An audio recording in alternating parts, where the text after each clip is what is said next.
வணக்கம். அதிகாரம் 95 மருந்து. மருந்து என்னும் அதிகாரத்தை புரிந்து கற்பவன் நோய் நீங்க வழியறிந்தவன் ஆவான். குறள் எண் 941. மிகினும் குறையினும் நோய் செய்யும் நூலோர் வழிமுதலா எண்ணிய மூன்றாவன வாதம், காற்று, பித்தம், நெருப்பு, சிலேத்துமம், நீர். இவை பற்றி விரிவாக ஆயுர்வேத மருத்துவ நூல்கள் எடுத்துரைக்கின்றன.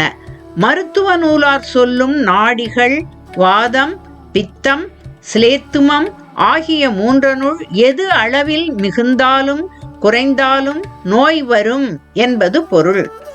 குறள் எண் 942. மருந்து என வேண்டாவாம் யாக்கைக்கு அருந்தியது அற்றது போற்றி உணின். யாக்கை உடம்பு. உடம்புக்கு மருந்து என ஒன்று வேண்டாம். எப்பொழுது? ஏற்கனவே முன்பு உண்ட உணவை செரித்து விட்டதா என்பதை அறிந்த பிறகு தக்க அளவு உண்டால் நோய் வராது என்பது பொருள். உண்ட உணவு செரிமானமாவதற்கு நேரம் கொடுக்காமல் மேலும் மேலும் தின்னக்கூடாது. குறள் எண் 943. அற்றால் அளவு அறிந்து உண்க. அஃது உடம்பு பெற்றான் நெடிது உய்க்கும். 6 வழி. பெறுதற்கரிய இந்த உடம்பினை பெற்றவர் நீண்ட காலம் நோயின்றி வாழ வழி என்ன எனில், முன் உண்ட உணவு செரிமானம் ஆன பிறகு, உண்ட உணவு அற்ற பிறகு உண்ண வேண்டும். அளவாக உண்ண வேண்டும். தேவையான அளவு உண்ண வேண்டும்.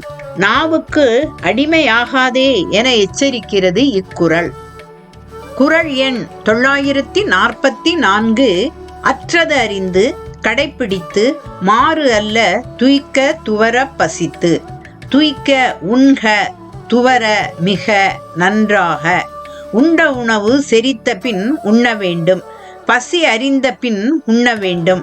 உடலுக்கு மாறுபாடு செய்யாத, ஒவ்வாமை ஏற்படுத்தாத உணவை உண்ண வேண்டும் என்பது பொருள்.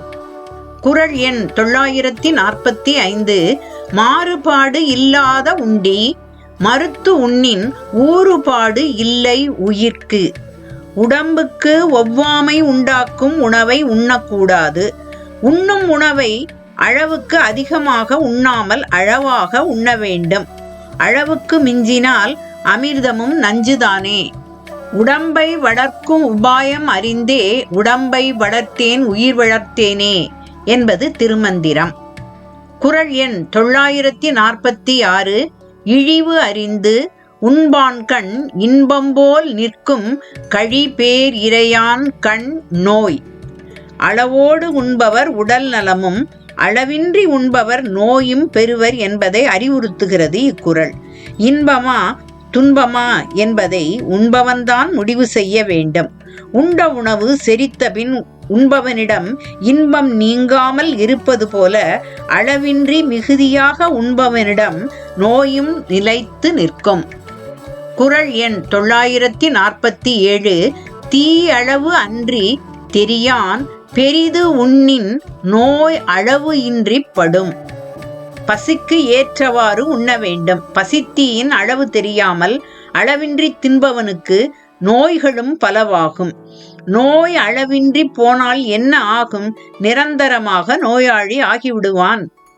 குறள் எண் 948. ஒரு முறை படித்தாலே மனதிலும் பொருளிலும் சென்று தைக்கும் ஆற்றல் உடையது இக்குறள். நோய் நாடி, நோய் முதல் நாடி, அது தணிக்கும் வாய் நாடி, வாய்ப்பச் செயல். நோயை தெரிந்து, நோயின் காரணம் அறிந்து, நோய் தீர்க்கும் வழியை அறிந்து பின் மருத்துவம் செய்ய வேண்டும். எப்படி செய்ய வேண்டும்?